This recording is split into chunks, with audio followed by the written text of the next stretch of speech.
I'd like to thank you for allowing me to join us for this 28th edition of Season 3 of Esoteric Science Roundtable. And I would like to begin by mentioning that this month we do have our metaphysical and philosophical meetings that we here at Esoteric Science Roundtable and the fine folks over at Therefore I Am co-host every third Wednesday of the month. And this particular Wednesday, third Wednesday, is going to fall on the 16th. And so I encourage anyone that's interested to please come down and we meet upstairs at Opal Divines at 8 p.m. and we stay until however late. And it's very casual, very relaxed, and we encourage anyone that's interested in these topics that either Jeff covers or we cover here, like-minded individuals, please come down and chat with us if you're interested. So again, it's this upcoming Wednesday, 8 p.m. upstairs at Opal Divines, and we encourage anyone that's interested to please come on down and have a chat with us. Okay, so I would like to go ahead and get into the gist of this evening's presentation.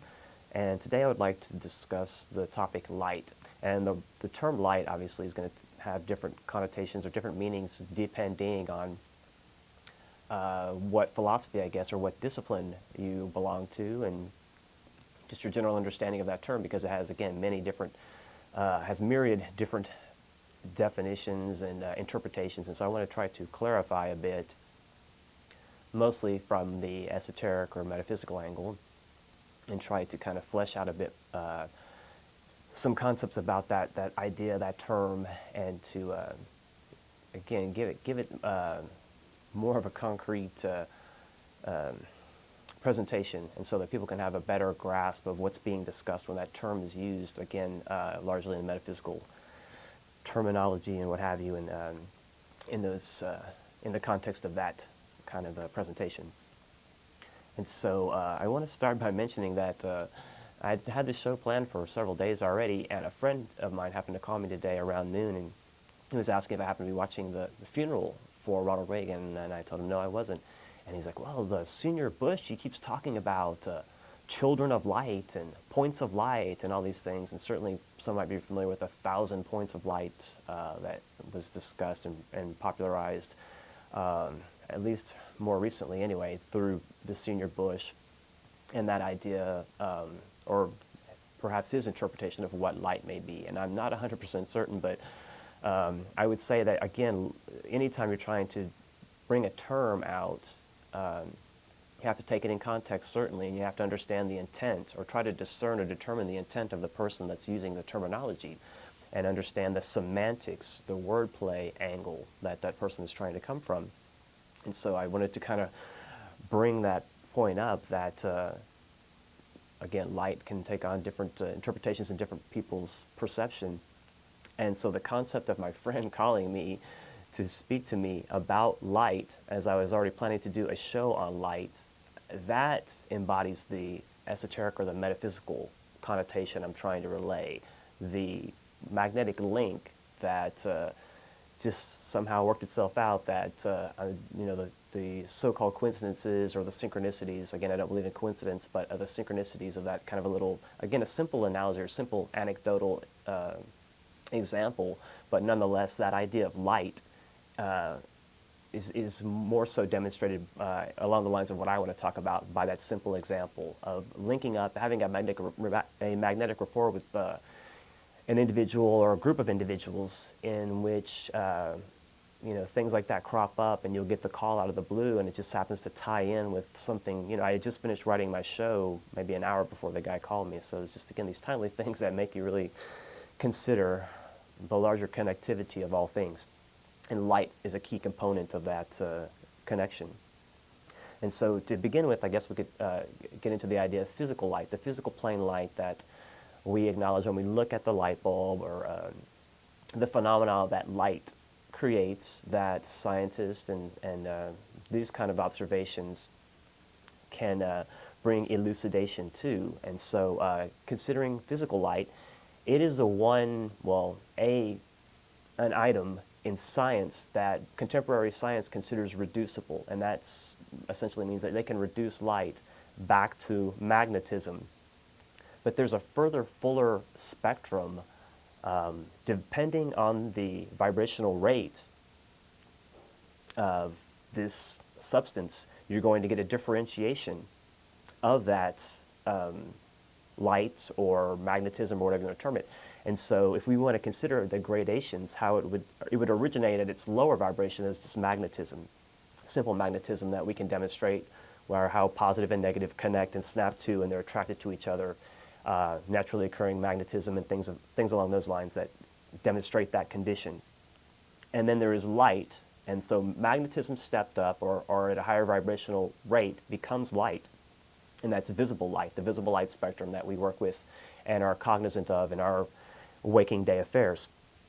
And then light from that point can be stepped up to electricity, and we can think about this as far as the idea of lightning. Lightning is a visible, high-intensity jolt of electricity. And so this is an example of a further stepping up or further higher vibrational rate of light. And so from magnetism to light proper to electricity, and then as electricity is vibrated at an even higher rate, then we get sound as a result of that. And that harkens back to the ideas of the logos or the word or the emanation, the first emanating cause that came into being that created the manifested universe and is the basis really for all manifestation, is that first emanation of vibration into our physical plane reality that takes on some quality and some form can congeal or merge around that vibration that is right and proper, and that again aligns magnetically, that attractive potency that comes into being when some vibration is uttered forth by some consciousness at some level, and then it is again clothed in some matter at some level and becomes something we can identify. And so again, the idea of physical plane light stepping up from magnetism to light to electricity and then ultimately to sound. And there are some esoteric components to this concept as well, and they're broken down into really three basic components. And the physical plane correspondence to this light or magnetism or electricity would be what is termed fire by friction. And then that refers to material plane, again, light or electricity or that phenomena. And then at the soul level, you have what's known as electric fire, or at the systemic level. And then outside of that, when you reach out into an even larger unfolding that would encompass solar systems and be a cosmic consideration, then we have a cosmic fire. And so these are the gradations from the material plane, which is fire by friction, to the soul level, or at the solar system level, and that would again be the electrical fire, and then at the cosmic level, the cosmic fire. And that would relay to the idea of Agni, the Hindu god Agni, which is a representation or a personalization of the animating quality, the animating energy that pervades the system, that it pervades all creation. And also the concept or the quote from the Christian Bible, which is "Our God is a consuming fire," ties into that highest component of, again, the energy that animates all things. At its most refined, highest vibrational level, we can consider it, again, the cosmic fire. And there is a consciousness that sends out that energy, or that from which that energy emanates and goes out based on thought and intent. And so fleshing this out a bit further, then we get to the concept of light, again in the more esoteric terms, and that would be the light of the soul. And that is certainly, it would be considered like, certainly a higher vibration than the physical plane light, and again tying to the soul level. And there's also a magnetic quality that ties into the soul light and its potency and its, magnetic rapport that emanates from that place. And so that other component of magnetism ties in more so with relationships and with groups and with that, with unfolding of consciousness and the whole evolutionary process. And so as the soul is more emphasized over the physical plane, the lower material nature, then this soul light becomes more pervasive, it becomes more activated within the body, and this light and this sentiment and this quality becomes the dominating pervasive quality, and becomes, it also is reflected in one's state of mind and one's attitude and one's emotional state of being. All these things are going to be a reflection of that ability to, in some manner, bring the soul, the light of the soul, into the physical plane vessel. And that is an ordered pattern or ordered unfolding that works in a pattern, in the sense that the emotional, or the physical plane nature is threefold, being our lower energy nature, which is tied to the physical plane vessel, and then the emotional body, and then there's the mental body, the mind, capacity of mind. And so these three components of our physical nature have to be aligned or integrated so that the soul light can permeate or precipitate down into the physical plane vessel and overshadow our lower material nature. And so this, again, is a building in process. And we build in this capacity, and by virtue of this, our very being becomes more light. And so if we can consider the cells in the body having at the center basically a point of light, and that would equate essentially to, the nucleus of any particular atom, but that particular point within the nucleus within an atom, or within the cell structure, there's still a correspondence to that at a greater level, at a larger level, that again corresponds to the cell consciousness or energy.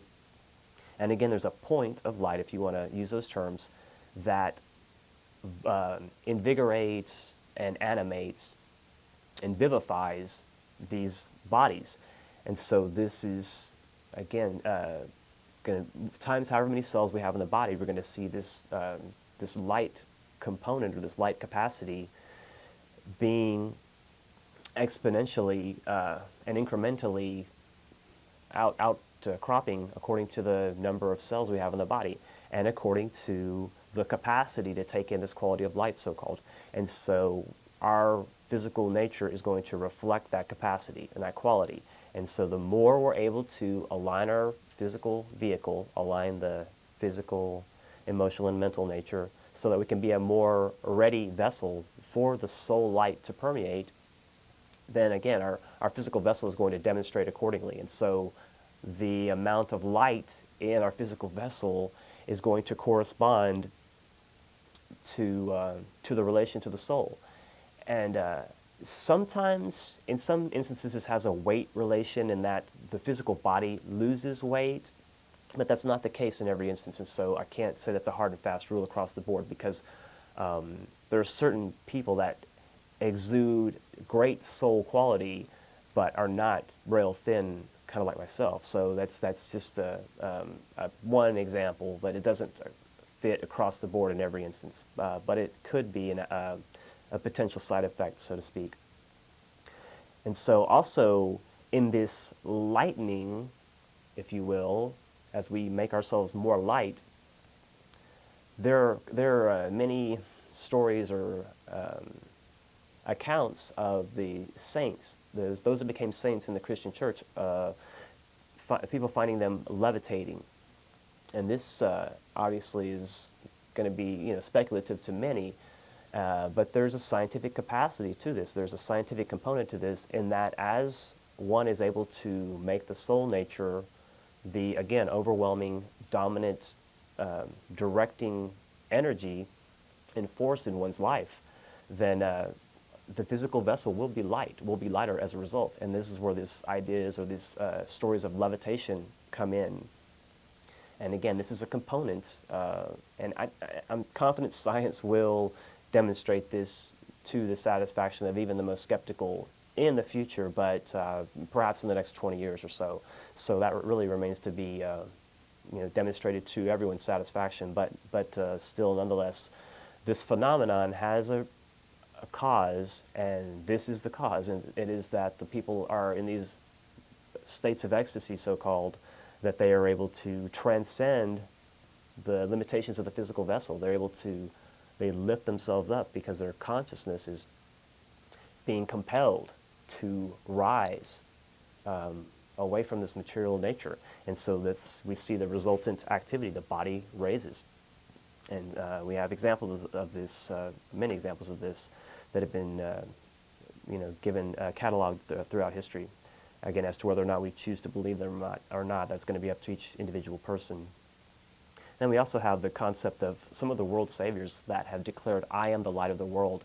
Initially Hermes, for the Egyptian tradition, the Hermetic tradition that unfolded quite some time ago. It was the initial, as far as being given credit for these particular words, Hermes was given the credit for "I am the light of the world." And again, referring back to this uplifting concept, and also certainly Christ was more well recognized for saying, "I am the light of the world," in a more recent dispensation of this esoteric stream, of this attempting to demonstrate this soul nature. All of the previous solar saviors and all the previous avatars and those world teachers and sages that have come previously have come to demonstrate at some level some component of this soul relationship and how to make oneself more in line with the divine by bringing in our relationship with the soul, by, again, getting our house in order, our physical plane vehicle, and getting our temple clean and purified so that we can be a holy seat for our more higher component, our soul nature, which is a more refined aspect of us, and which in most cases is largely unaware of our physical plane activity until we start to, with our intent and our will, make that connection and seek the soul. And as we do this, as we make this something that we take on more than just sporadically, but make it a ritual, make it an everyday thing. And this ties into meditation and contemplation and prayer and things of this nature, where we, again, make some effort to contact the soul and keep that link, keep it building and keep it growing and sustain it and strengthen it over time. And so this allows us this soul rapport, this magnetic link with our own soul nature. And then this would even further tie us in with a larger aspect, the will or father nature, and that magnetic rapport, that magnetic unfolding that takes place as a still greater alignment is achieved by virtue of the soul nature overwhelming the physical vessel, and then a larger releasing of light can take place. And so this uplifting and unfolding and evolutionary process continues to refine itself and demonstrate itself through individuals that are able to take into their body politic more light. And our evolutionary process has demonstrated how we increasingly bring more light into our system. And more light is pervading the world in many ways. And I'll get into some of those ideas in just a second. But considering again the idea of light, and even the prayer that I use often on the show, which I used last week, the Great Invocation, it says in one of the lines, "Let light descend on earth." And that again, it refers to the light of the soul, and that link being established so that an even further outcropping and inpouring of light can manifest itself and anchor itself into our physical plane. And so once we've established this link with some quantity or some level of light, some vibratory capacity that we can instill inside of us, and that we quicken our own self by this, we quicken our vibrational rate. And this ties into the weight thing. The metabolism, the vibrational quality of the body speeds up as a result of this intake of light, and so oftentimes the metabolism speeds up as a result of that, and that's to tie back to that. That's where that comes into play. Again, the great invocation, the great prayer that speaks of "let light descend on earth," and also allowing the plan of love and light to work out on the earth. And again, the idea that this light can uplift us, it can bind, it can instill a spirit of cooperation, goodwill, incentives towards right human relations among all nations and among all men, and that this process, again, is a building in process, and we've had these great examples throughout time of the saviors and sages that have demonstrated some capacity and some means that we can employ in our own lives to uplift ourselves. So we have these great examples that have uplifted themselves and stood out as great examples of ways that we can achieve, ways by which we can achieve if we follow these examples. And so in light, we will see light, and that is a phrase from the Christian Bible, and that refers again to this, as we take this component into ourselves, as we become more light, then our very vision, the spectrum in which we can envision changes as well, and we're able to take in more light. And then as we become more light, more often than not, we'll start seeing extra lights. And this is not, well, anybody can argue it, whatever it may be, but this is a symptom that takes place when one begins to meditate more frequently and one begins to link up with this soul component, this light component. Then the vision changes and we begin to see lights, points of light that just will appear, and we can just, we'll see them from time to time. And they may come during points of inspiration, they may come during a point of meditation, or at various times that these little visual cues will make themselves known. And again, this is an outcropping of this taking in and the energizing, the lightening, if you will, of the physical vessel. And so we have added capacity. This is, again, a building process. And so the vision, it's just like weightlifting, to use that analogy once again, that as you keep building and building, your capacity is strengthened, and the vision is strengthened, and the ability to focus and hold light. And that is a key component as well. The mind is the link to the light. We have to focus the mind and hold the mind steady in the light. And so that point of focus has to be held, and there has to be a point of tension, keeping that focus in check so that we can be a link to draw the light into us. One example might be somewhat akin to the idea of the fiber optics, that we can send essentially light through these small fibers and send great amounts of information across long distances. This building in process is somewhat akin to having more fiber optic cable available, and more information can be uploaded, downloaded, and more exchange can readily take place.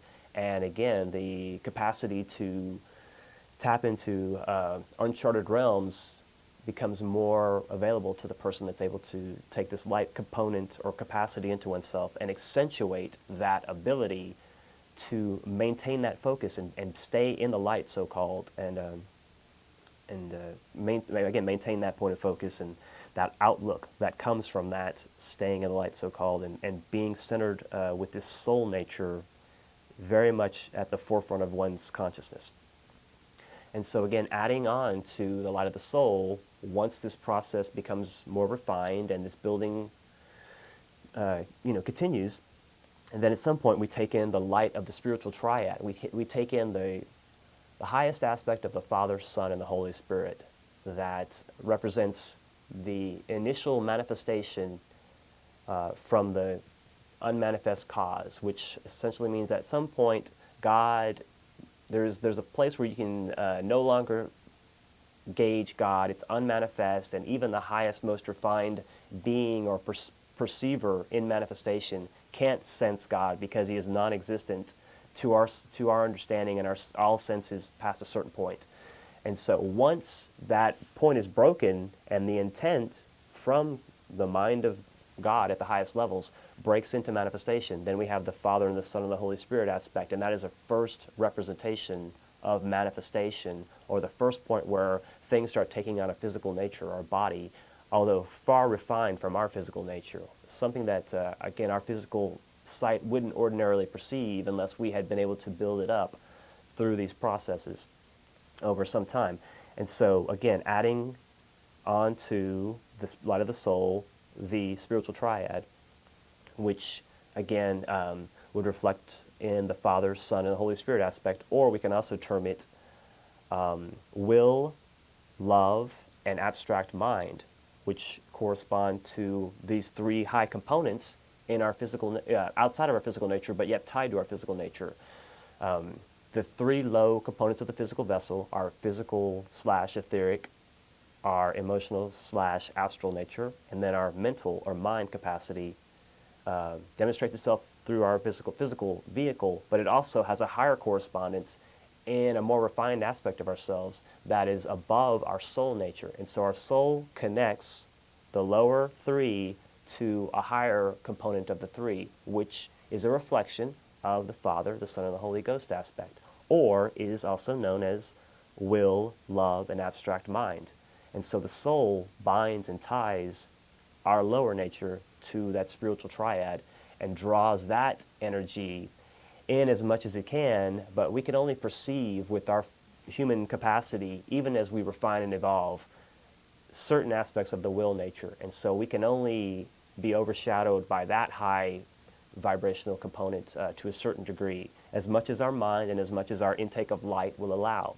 And so you'll see different components or different proponents across the globe that are going to emulate, demonstrate, and exude some component of that quality at some level. And these will be the outstanding, leaders and artists and all the creative and expressive individuals, the movers and the shakers, and those that essentially stand head and shoulders above the rest of humanity because of their accomplishments, that they've been able to bring in this light component at some level and enact it and activate it and act upon it. And so again, bringing this idea of the spiritual triad, an even more refined light, into our nature and our understanding is part of our evolutionary process. And we're only really just now beginning to pierce into these veils. And humanity, as it becomes collectively more evolved and the potency and the focus of mind becomes more honed and more at the forefront of our existence in our consciousness, then this honed focusing of minds collectively will help to bring this whole light amalgamation into being in a more fuller comprehensive fashion, in a real fashion that will again anchor itself and stay anchored and locked in and linked in to our humanity. And then again, this filters down to the lesser kingdoms. As we invoke and evoke energies and direct force, then we can direct this force down through the physical plane and have it manifest and filter down into the animal, the plant, and the mineral kingdom. And so we uplift these lower kingdoms as we are able to uplift ourselves through our endeavors. And so considering these ideas of lifting up through light and taking in light through our intent to improve ourselves and demonstrate the evolutionary capacity that we have inside of us as humans, this is a process that's demonstratable, again, a scientific process that's been shown throughout time. And we can, again, see proponents and components, adherents to this methodology throughout time that have been able to get something out of it and demonstrate it to the world. And these were the little lights of the world throughout time that we can see, and they, again, make make something akin to pearls in a string of great pearls of wisdom that have been established and manifest on the physical plane, and we have them at our disposal to fall back on. The writings, the art, the statesmanship, all of the things that have manifest as a result of this light nature that these people were able to tap into and demonstrate at some level. And so there are some ideas that tie into an evolution of our capacity to take this light into our very nature. And also there are some ideas that tie into the evolution of the nature of light. And again, mainly our ability to perceive, comprehend, and our conscious reaction, our sentient reaction to this light quality. As we are self-conscious, we're able to perceive and understand this light component, and light and illumination tie in very much. These words that fall back, that tie us back to, again, illumination, elucidation, where the mind is like a beacon or like a point of, well, again, it's a means by which to throw further light onto some situation. Again, through illumination, elucidation, these terms that refer to mind opening up and perceiving of more and more and more. And this, again, ties back to the idea of light. So as we consider cyclic change, which I bring up periodically on this show, there's a great unfolding or transition from the so-called sixth ray of devotion to the upcoming seventh ray, the Aquarian dispensation. Sixth ray of devotion ties us to being devoted to particular organizations, particular institutions, family, friends, loved ones, sports teams, whatever. If we want to be devoted to something, that's usually a sixth ray quality that is emanating or demonstrating itself. And so this also characterized or qualified the Piscean age that Christ inaugurated 2,000 years ago. And as it transitions into the seventh age, or seventh ray rather, not seventh age, but seventh ray energy of the Aquarian or synthetic ray, and this is cooperation, group endeavor, understanding, sharing, that we see the evolution of light. We can see some of the effects of the evolution of light as it passes through these grand cycles. And just to give a couple of examples, the sixth ray differentiates electricity. And so in other words, through the sixth ray of devotion and through our modern scientific means, we break light down into its component parts. And that's how we found it to be reducible through science. It reduces back to magnetism, and then it can be stepped up to electricity, and then ultimately to sound. And so that is an idea of the differentiation of electricity that science, through the sixth ray influence, has discovered or uncovered. And so in the seventh ray, we will have a higher aspect of that, on a higher turn of the spiral, we'll see a further outcropping in which we'll find coordination in all forms through an understanding of light. And as we perfect the understanding of the quality of light in a more esoteric sense, and in the physical plane sense ultimately as well, they have to go hand in hand, as that further unfolding of our evolutionary understanding of the nature of these phenomenon is greater grasp, then we can, by our understanding of light, demonstrate the shared component, or again, the sharing of light, that we all basically are attuned to the same light, and we can take that light that's differentiated into each of us and tie it back to one uniform point of light at the highest levels, if we so choose. And so that living lighted link that we find in each of us ties us all together, ties all living things together, and ultimately binds and ties us to one great point of light at the highest levels of manifestation. And that's a point of consideration as well. So also, we have the demonstration through the sixth ray influence of many scientific aspects of light. And conversely, we see the esotericist discovering the astral light, so-called, and there being an interest in illumination of all sorts. And certainly the term Illuminati would factor into that yearning for light at some level. Keeping in mind the idea of light is going to have different connotations, and certainly there can be negative connotations to the idea of light and light bearers, depending on if you want to look at that in Luciferic terms or as the light bearer or the prodigal son in terms of Christ, because those terms are equally given to both those great individuals. When I say great, I mean grand and vast and very pervasive in the minds of men, not necessarily great in the sense of great Lucifer. So please don't misconstrue those terms, or my intent. Again, astral light, what does that mean more so?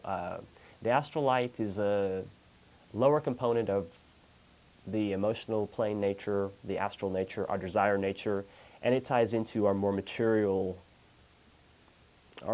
desires, wants, whims, and wishes. And it also is more of a point where we'll find the lower level entities and some discarnate souls in some levels, the ghost phenomena and things of that nature we find lurking in this astral light level. And so it's a low level of a higher level than the physical. And we can perceive it, and we do perceive it in the dream state, and freshly after death we find ourselves in these low astral levels, and until we can shed ourselves of unnecessary trappings and wants of the physical world, and then we can ascend to a higher reward or rest time until we have to come back and do our gig again, pick up another suit and run again. Also, let's get some ideas of astrophysics and the discoveries of that light has allowed, the new forms of telescopes that have come along, and again, different components of light. Again, I mentioned the fiber optics earlier, that's another component.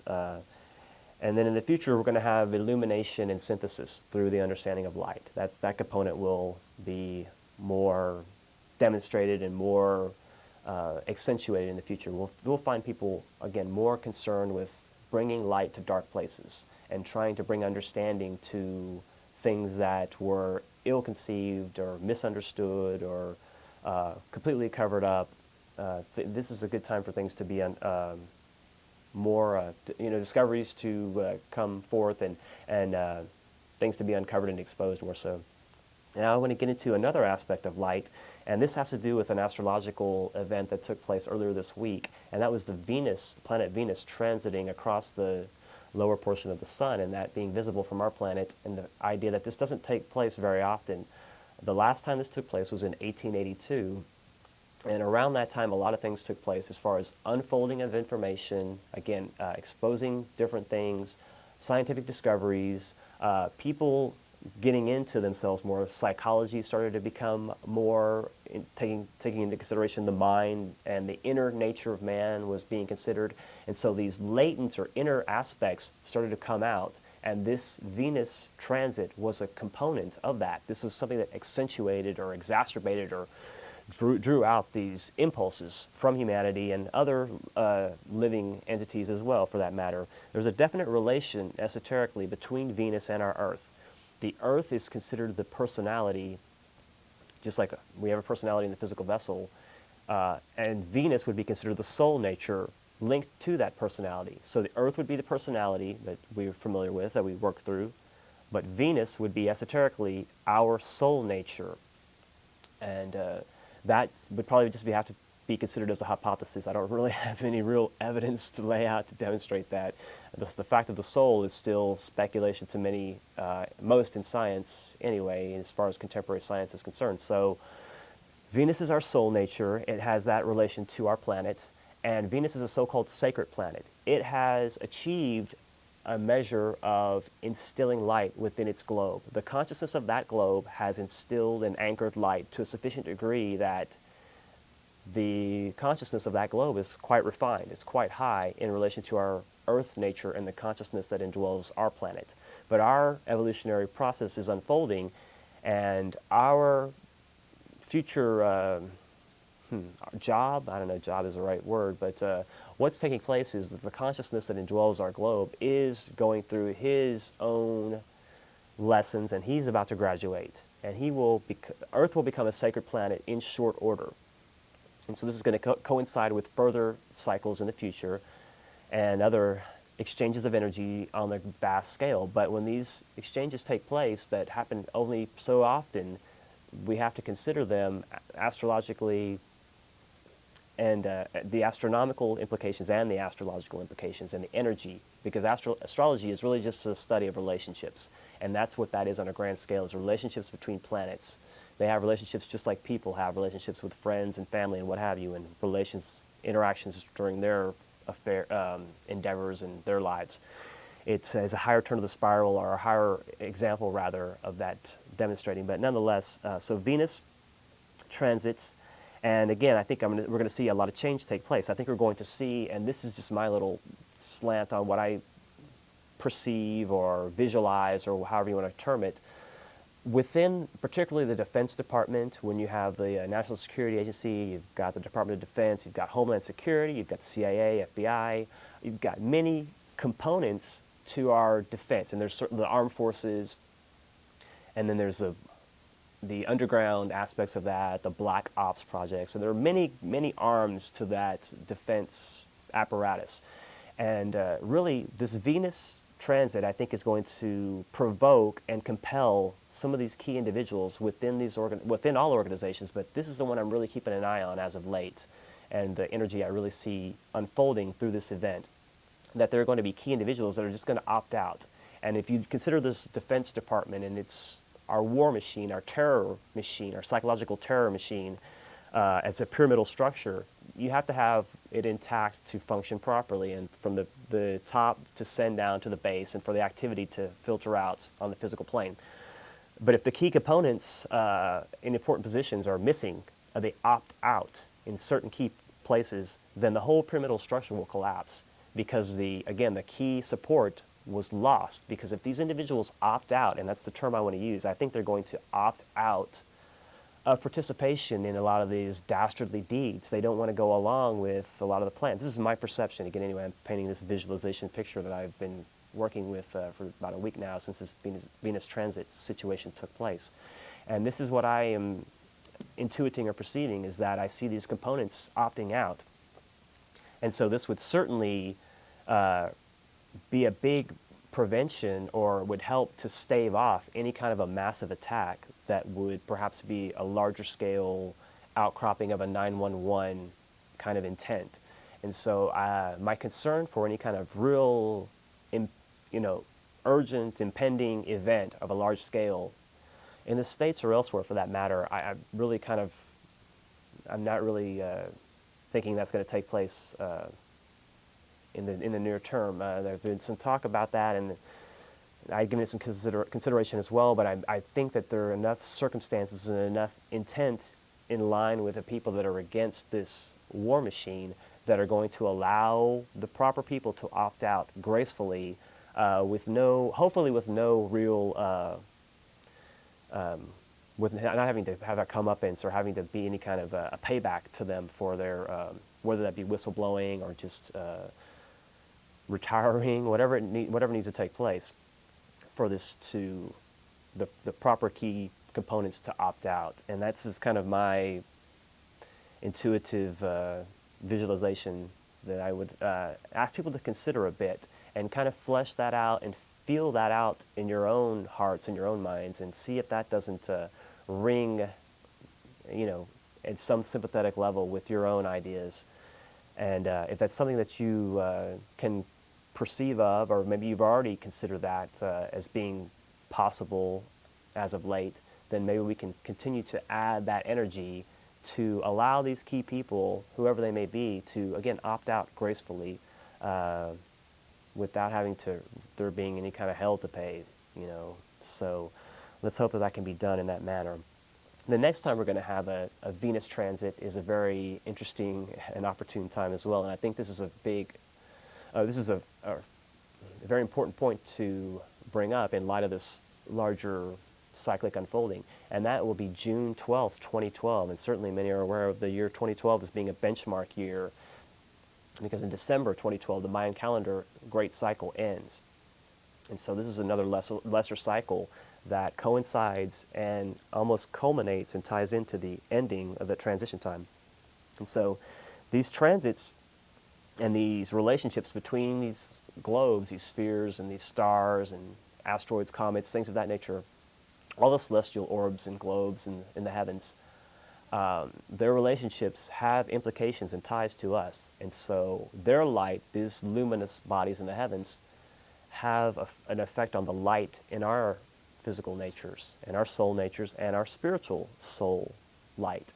And so we can tap into these lights, and we can accentuate this light and build it into ourselves, and express light. And that's the idea of expressing light is going to mean different things to different people as well. But basically, what I'm getting back to is somebody that again is able to have a center of peace, calm. They're not going to be overly emotional, overly mental. They're not going to fly off the handle very easily. And they're going to be able to proceed and get a lot more done from that calm point than somebody that's going to be just wasting their energy running around with a chicken, like a chicken with its head cut off. Again, calming oneself and getting aligned in that respect will help that process. And so, again, these exchanges are giving us our evolutionary opportunity. The idea of light manifesting through our humanity and through all evolution is the key to resurrection.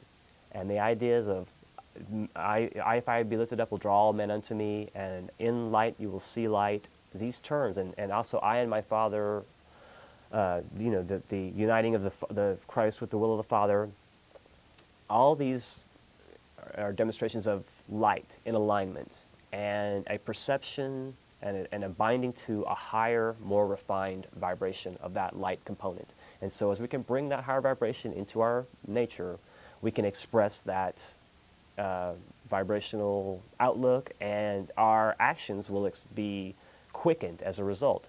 And that doesn't mean we're going to do things in haste and do things in a reckless fashion. It just means that we can get a lot more accomplished because we're from that focused center and a high vibrational potency and quality. Much high vibrational work can be done. And so that's my hope, that we can emulate and instigate some of this light reaction within humanity. And it is a magnetic and incremental and exponential phenomenon as well. As light is brought into the vessel of an individual, he magnetically uplifts those around him. It's just a part of esoteric science. It's a law, in essence. It's a scientific, demonstratable, occurring thing. Contemporary science, not necessarily, but esoteric science has shown over time that this is, again, a recurring, repeatable, demonstratable process, and that's going to have to be demonstrated into the minds of academia and the mainstream in time. Let me go ahead and grab some calls. Hello, caller, you on the air? Hey, buddy, this is Robbie. Hey, how are you today? How you been, buddy? Good, thanks. Yourself? I just want to know about the planets you talking about. Uh-huh. I just want to let you know the Earth is the home like you and me. Sure, and, yeah, right. And I just want to let you know that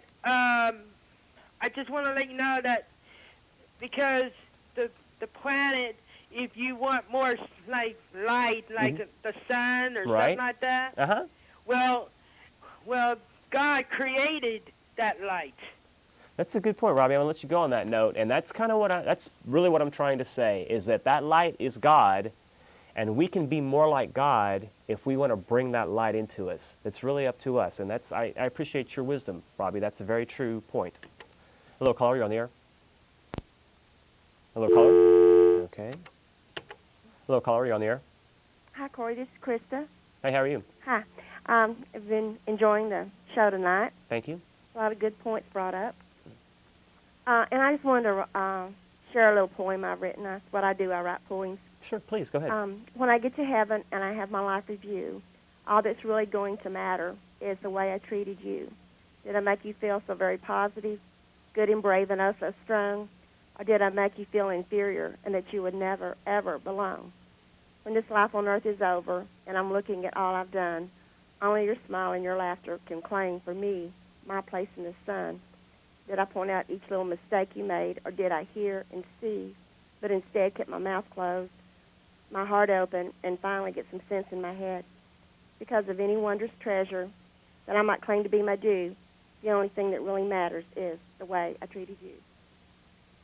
That's really nice. I really appreciate that. Thank you very much for sharing that. Did you have any other comments that you care to add? No, I was just, this last you were talking about the Venus transit Yes. and key components, opting off and everything. I was just, is this to be a good thing? I'm trying to. Yeah, that's what I'm getting at. Let me go ahead and let you go with that. Yeah, that's really my hope, is that, again, because if it takes people to say, yes, I'm willing to be part of this system, to have any effort. It's going to take people that are willing to be a participant in it. And if it's a bad thing, like I feel like the war machine is, and the whole war on terror and all these, in my estimation, is not a good thing. And a lot of people feel that way. And so if you have enough people that just say no, it's just like the drug war, just say no. It's that simple. And you just don't participate.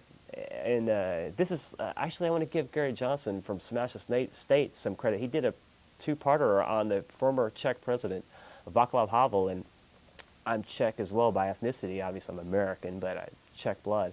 And so that really rang true to me and really hit a sympathetic chord with me, in that you just have to opt out. It's a peaceful, pacifist kind of mentality, like a Gandhi-like mentality or a Mother Teresa, in that you just, by just ignoring it in a sense and just saying no, you don't give it the acknowledgement, so it has no power. If you don't recognize it, if you just turn your back on it, then it can't really affect you. And that's really what it boils down to, turning our back on a lot of this negativity and just saying, hey, no thanks, I've got other things to do. And we do something creative and constructive in spite of the negativity. That's the key component. Don't sit around moaning and fussing. In spite of adversity, in spite of negativity, do something great, beautiful, and constructive in spite of the negativity, in spite of all seeming collapse and chaos around you. Lift your head up and do something constructive. I implore all of you, please consider that. Hello, caller, you on the air?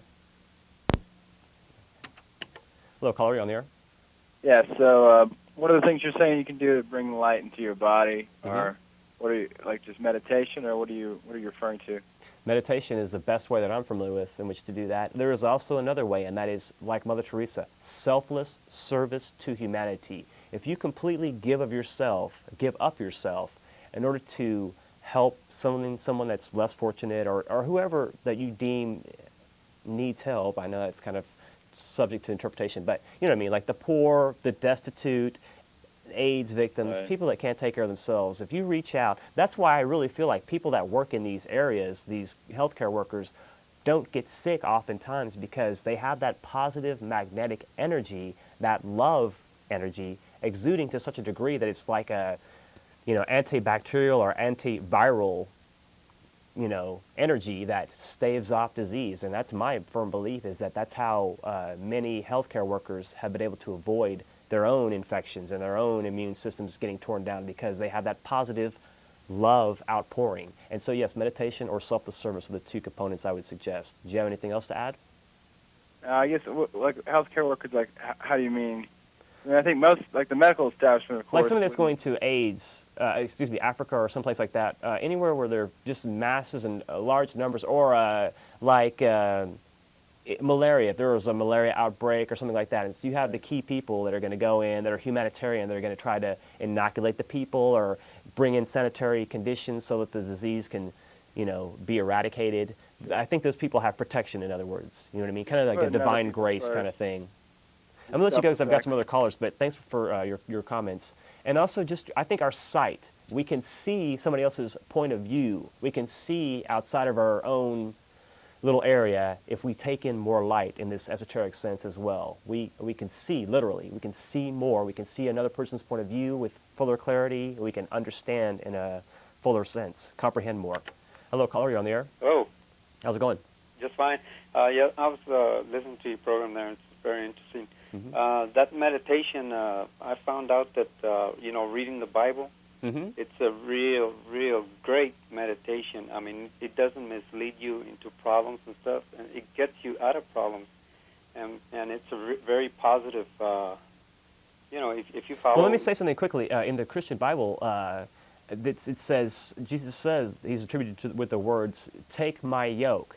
It's light and easy." I'm paraphrasing. Exactly, because, when you want that light, yes. It also says, Jesus also said that you have to become a child, when you become a child, fear and barriers that you have, towards other people and stuff. Right.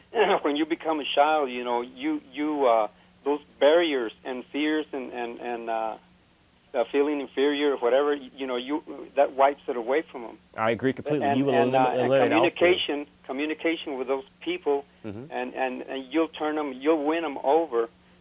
Towards whereas if there's any problems between them, those barriers are going to be wiped away, because they'll eventually see your intention, you know, if Right. you follow the light.